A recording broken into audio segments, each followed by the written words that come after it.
On the 10th of May 2020, during a live streaming Sunday service, Apostle L.Bwanya, founder and bishop of Spirit-Filled International Ministries, gave a prophecy regarding churches worldwide.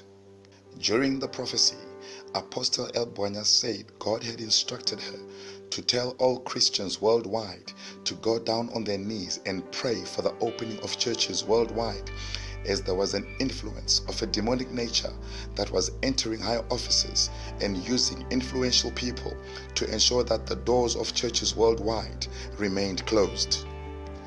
As she continued with the prophecy, she specifically stated that if churches remained closed, she foresaw quarrels between churches and governments, creating a very unpleasant environment.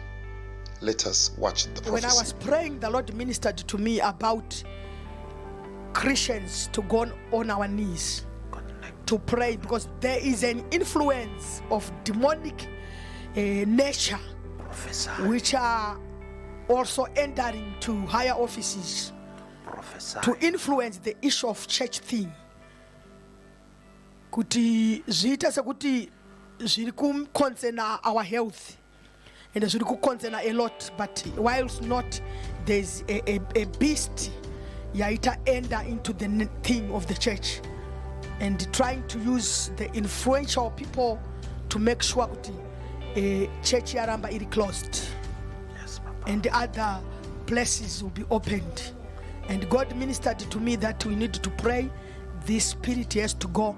And he also mentioned to me that if there are, this thing is a thing of the world, and this is a world thing, it's not a one nation thing, it's not a one people thing or whatever race, it's a world thing.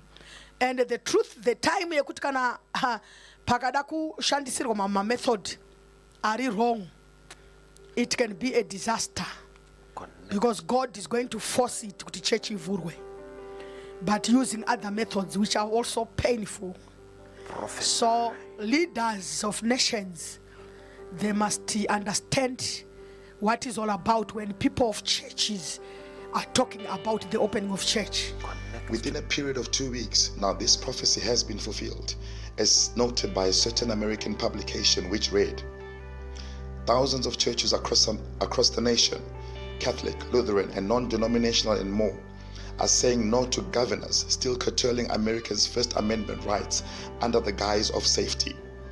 In Minnesota, over 700 Catholic and Lutheran churches acquired assistance from a law firm, Becket Law, to stand their ground against the infringement of their religious freedom, informing Democratic Governor Tim Walz that they will be reopening their churches on May 26 with or without his consent. Similarly, a movement headed by megachurch pastor Brian Gibson, dubbed Peacefully Gather, has reportedly gained steam, with thousands of churches across the country signing to reopen their houses to worship despite lockdown orders.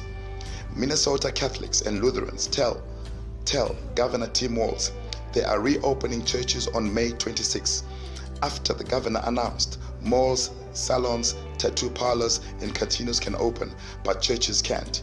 Becket Law announced the leadership of our 700 Catholic and Lutheran churches, represented by Becket Law and Sidley Law, told Governor Tim and Attorney General Keith Ellison that the First Amendment doesn't let the government put churches at the back line during reopening.